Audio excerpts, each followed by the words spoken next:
Olá pessoal, Pai Senhor, tudo bem, amados? Iniciando mais um vídeo para o canal. Nesta ocasião do vídeo é uma continuação do assunto que nós estamos tratando, não é, da segunda carta que Paulo ele endereça aos irmãos em Tessalônica, para desfazer de ensinamentos errôneos que foi ensinado naquela igreja, uma má interpretação possivelmente da sua primeira epístola que Paulo enviou àquela igreja. No vídeo anterior nós trouxemos esclarecimentos, não é, dos versículos 1 e 2 da segunda epístola aos Tessalonicenses. E hoje nós vamos trazer esclarecimento dos versículos 4, 3 e 4. Não é? E possivelmente eu quero falar, né, do versículo 5 e 6, né, para a gente encerrar aqui, para falarmos depois da parousia ou parousia, conforme os irmãos queiram, né, mencionar.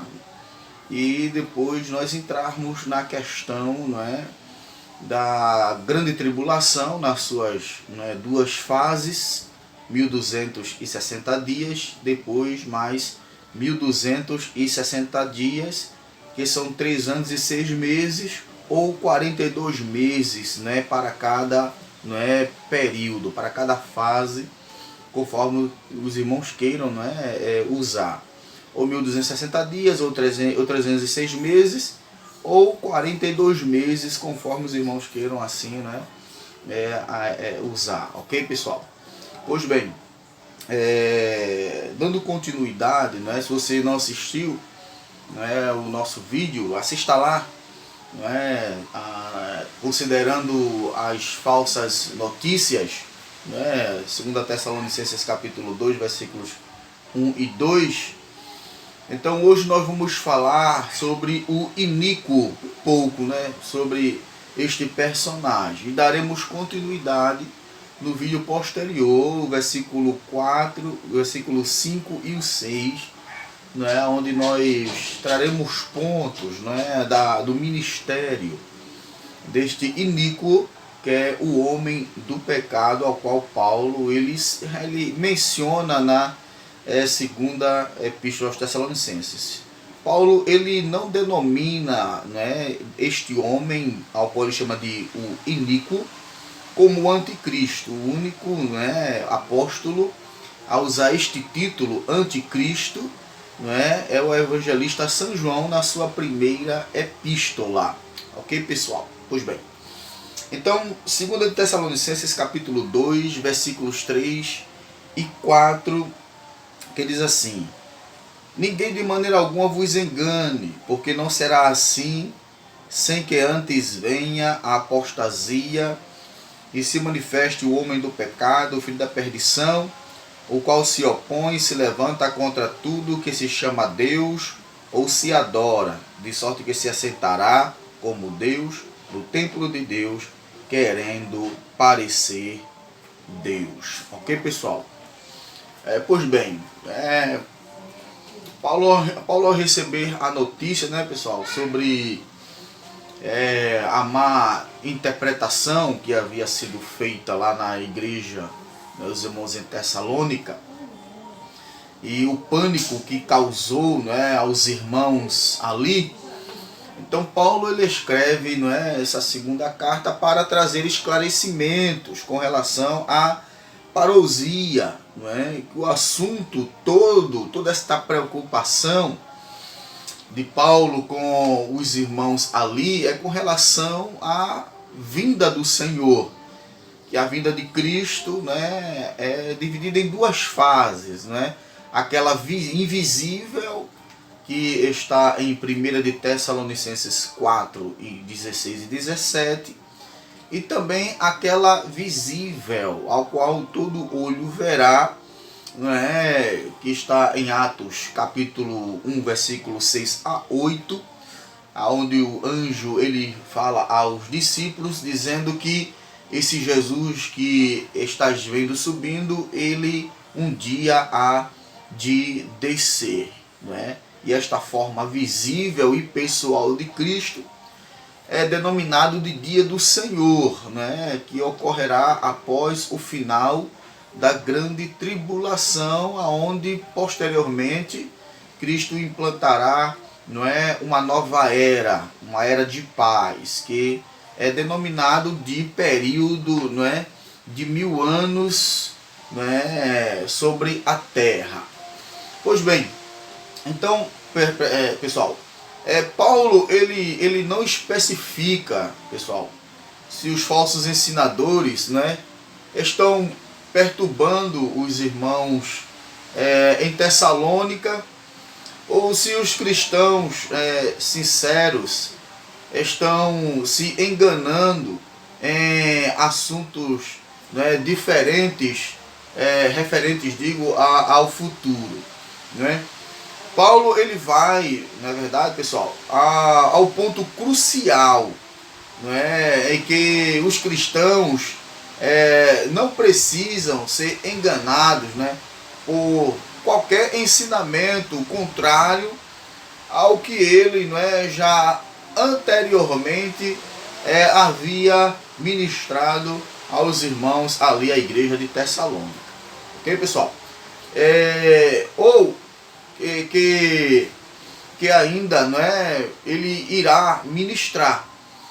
A gente vê isso na sua segunda epístola, no capítulo 3, versículo de número 14, ao qual Paulo ele vai ministrar assuntos com relação à vinda de Cristo. Então, Paulo ele usa, pessoal, uma forma intensa no verbo grego para enganar.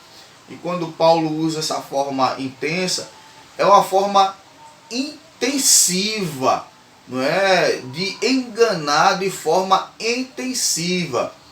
Então, Paulo, quando usa a forma intensa do verbo enganar, como um pai zeloso, Paulo sempre teve zelo pelos os seus filhos na fé, os convertidos, Então, como um pai zeloso e pai espiritual dos irmãos ali em Tessalônica, Paulo ele está empenhado na defesa e do bem-estar de cada um dos irmãos ali em Tessalônica.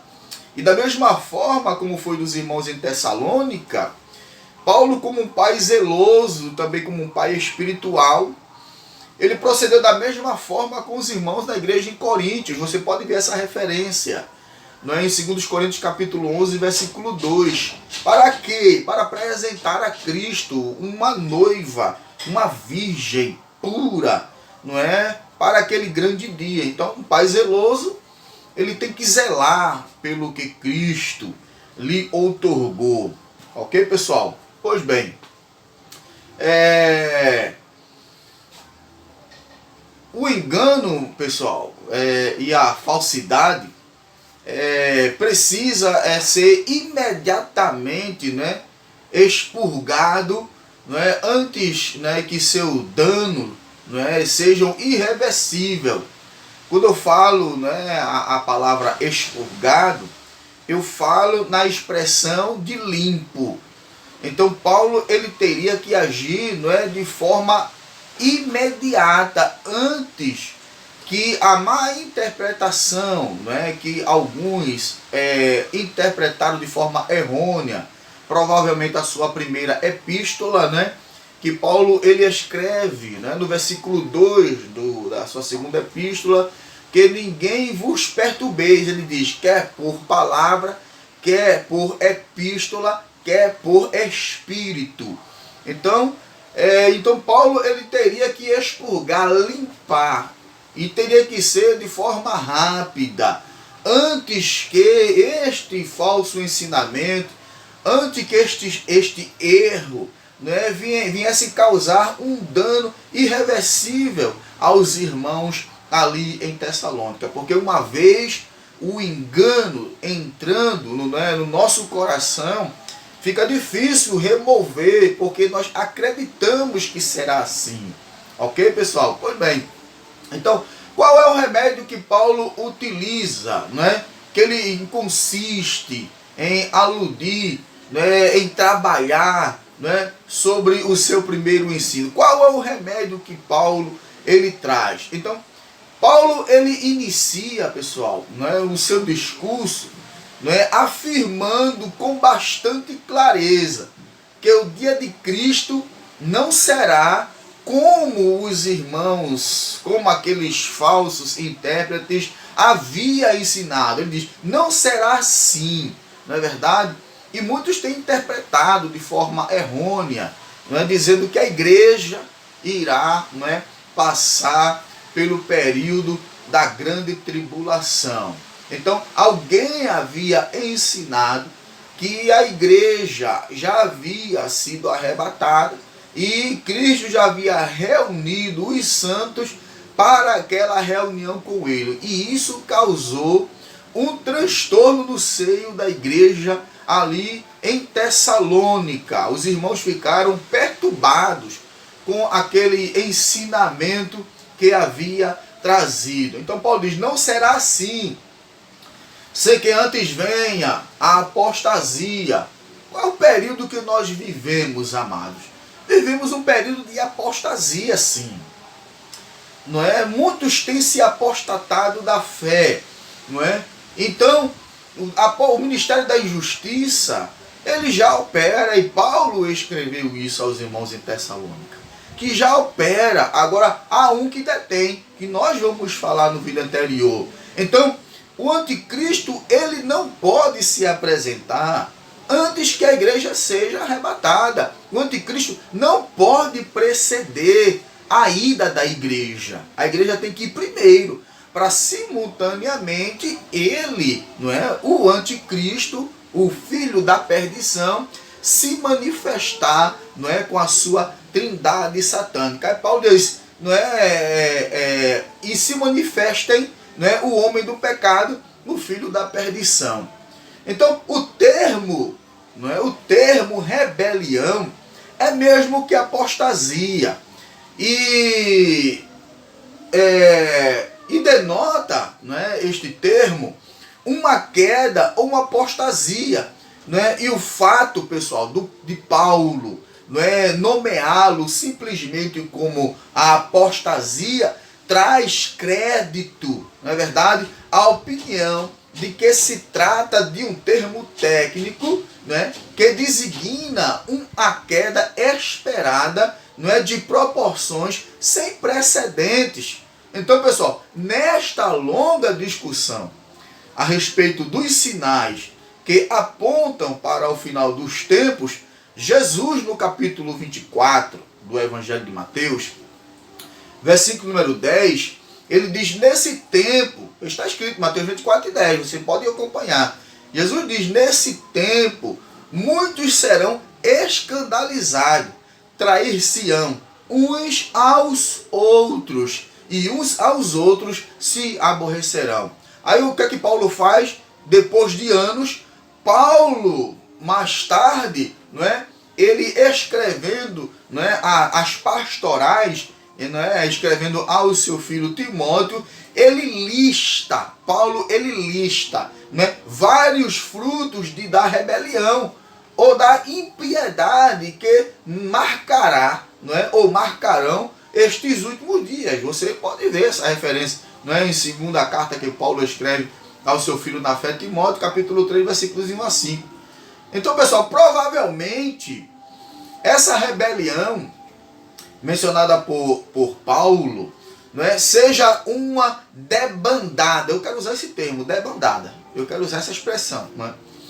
Debandada, né? Então, provavelmente, não é, essa rebelião, né, que é a apostasia, né, mencionada por Paulo, seja uma debandada geral de ordem civil, né, uma revolta de larga escala não é, contra a ordem pública.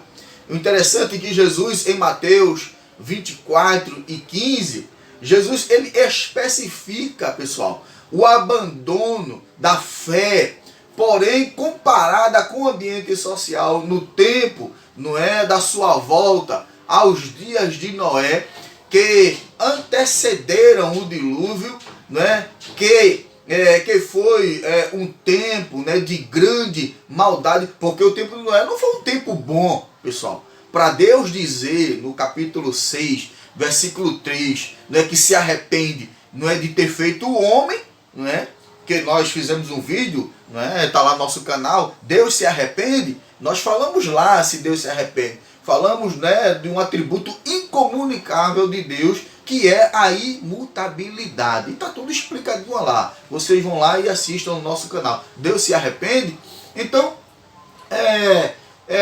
os dias de Noé não foram dias fáceis, pessoal.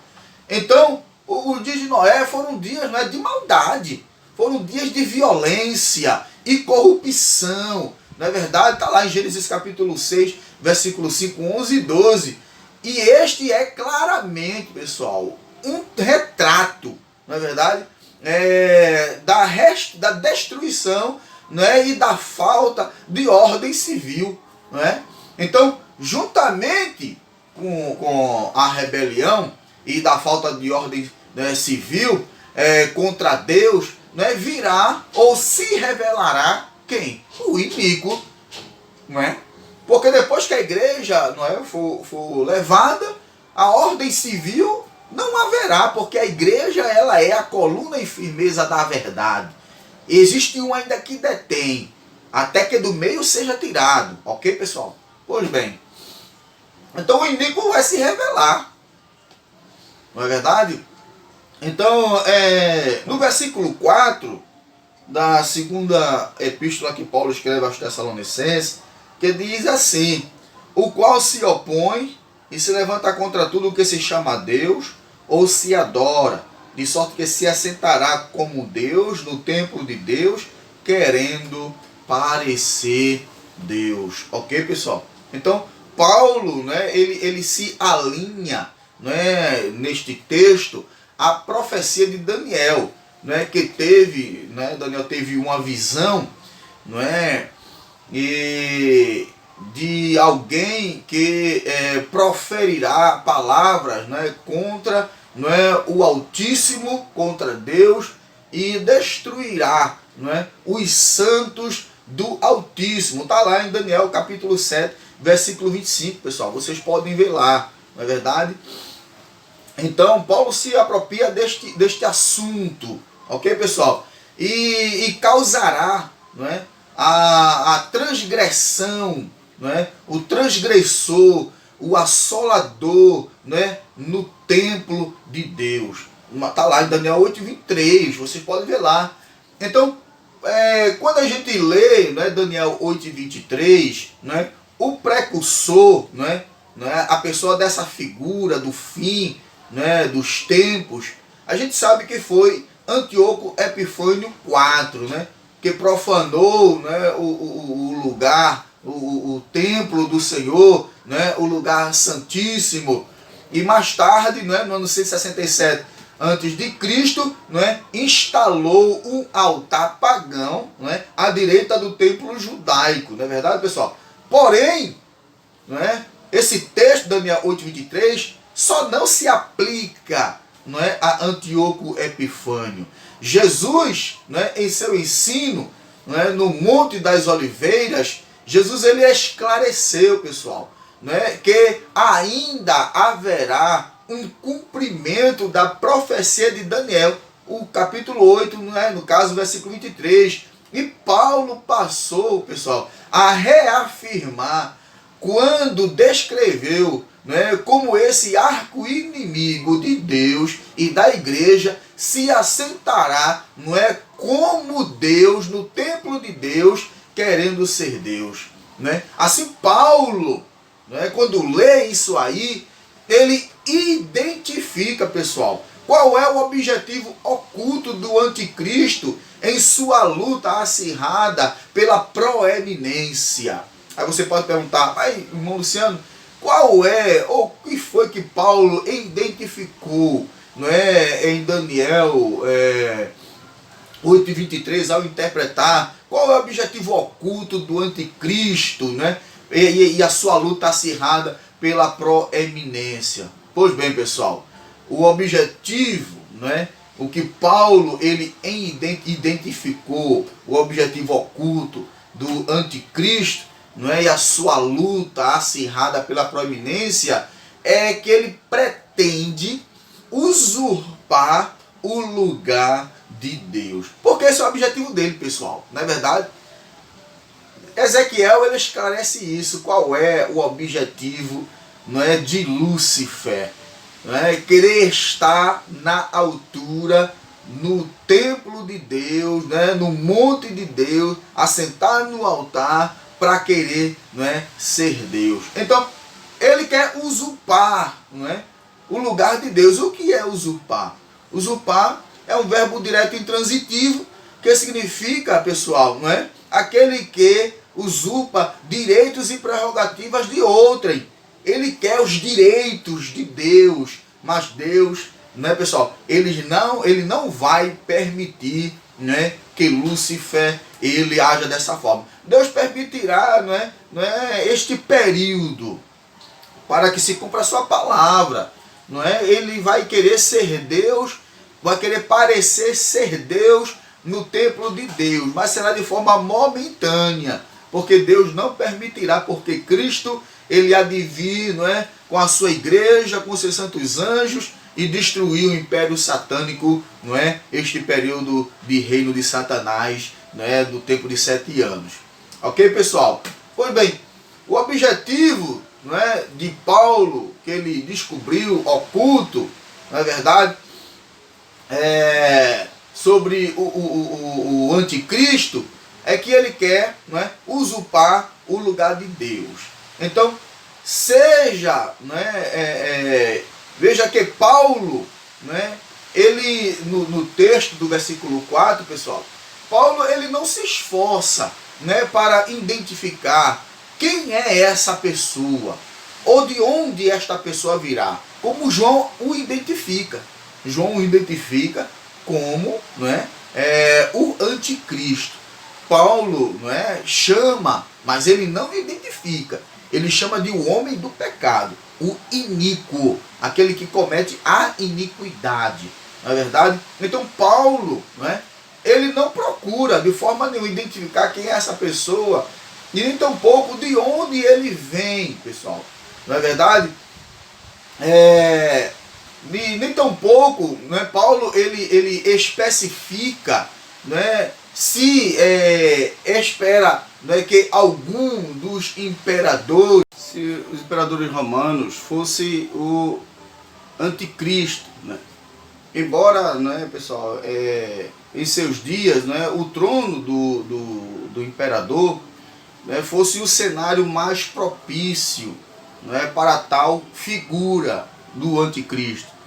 O que é importante para Paulo, pessoal, é também, né, para os irmãos em Tessalônica, como também para nós, a igreja de Cristo na atualidade, é que este homem é absolutamente maligno e tem um cronograma, pessoal, para, não é, fluir, né, para aludir, né, iludir as pessoas e ser cultuado, né, em lugar de Deus. Né? Enquanto isso não acontece, porque não ainda aconteceu, né, o anticristo, o iníquo, a qual Paulo ele se refere na sua segunda epístola, no versículo de número 3, ele ainda não se revelou. Por quê? Porque há um ainda que detém, pessoal, que nós vamos falar no vídeo, não é? Este alguém é o Espírito Santo, que está sob a igreja, não é? Que protege a igreja como coluna e firmeza da verdade. Quando Cristo levar a sua noiva, então ele, o iníquo, o homem do pecado, o anticristo, ele se revelará. É por isso que Paulo, ele escreve, pessoal, aqui ó, no versículo 2, né? Ele diz assim, que não vos movais facilmente do vosso entendimento, e nem vos perturbeis, quer por espírito, quer por palavra, quer por epístola, como de nós, como se o dia de Cristo já estivesse perto. Então, eu expliquei no vídeo anterior o que significa dia de Cristo, o que significa dia do Senhor, o que significa dia de Deus, para vocês terem uma ideia de que o homem do pecado, o iníquo, o anticristo, conforme os falsos ensinadores ensinaram aos irmãos em Tessalônica e trouxeram uma grande preocupação à igreja, ele não se revelou. Porque o dia de Cristo, pessoal, e a nossa reunião com ele nos céus, significa tempo de 7 anos, nos quais a igreja estará no céu e simultaneamente ocorrerá aqui, pessoal, não é, a grande tribulação. Então só basta a igreja sair, não é, para simultaneamente o iníquo, o homem do pecado, o anticristo, se revelar com a trindade satânica e implantar o seu sistema, pessoal. Então ele será, pessoal,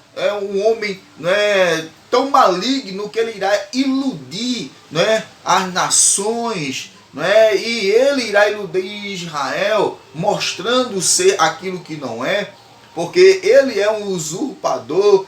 Ele quer, não é? Paulo identifica, pessoal, Paulo identifica qual é o objetivo do anticristo. E a gente sabe que a sua luta é acirrada pela proeminência. E qual é o objetivo do anticristo? Usurpar, não é, o lugar de Deus, o trono de Deus. Que usurpar é direitos e prerrogativas de outrem. Então, o dia de Cristo, tempo de 7 anos, nos quais a igreja estará no céu, e aqui simultaneamente ocorrerá a grande tribulação. E o dia do Senhor, que é a manifestação pessoal e visível de Cristo. Ora, a vinda de Cristo não é em 2 fases, pessoal. Uma invisível, o arrebatamento da igreja, o raptus em latim, que é equivalente a harpazo no grego, não é? E também a vinda visível, não é? Que nós falamos, que ele descerá e todo olho verá, todas as nações verá, está escrito em 24:35 do Evangelho de Mateus, onde o Filho do Homem será visto por todas as gentes e por todas as nações. Existe um período de tempo, pessoal, de um evento para o outro, não é verdade? Então, a gente vê, né, que a preocupação de Paulo, né, é ensinar e tirar, na verdade, esta rebeldia, esta apostasia no seio dos irmãos em Tessalônica. Ok, pessoal? No vídeo posterior, nós vamos falar dos versículos 5 e 6, né, mais um pouco sobre este homem do pecado, para depois entrar a questão da parousia, né, ou parousia, conforme os irmãos queiram, né, se expressar.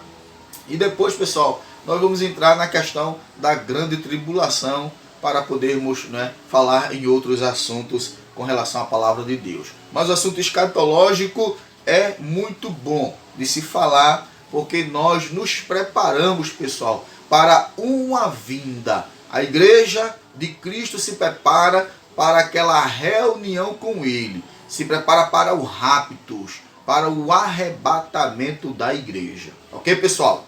Deus abençoe os irmãos, né? Deus ajude.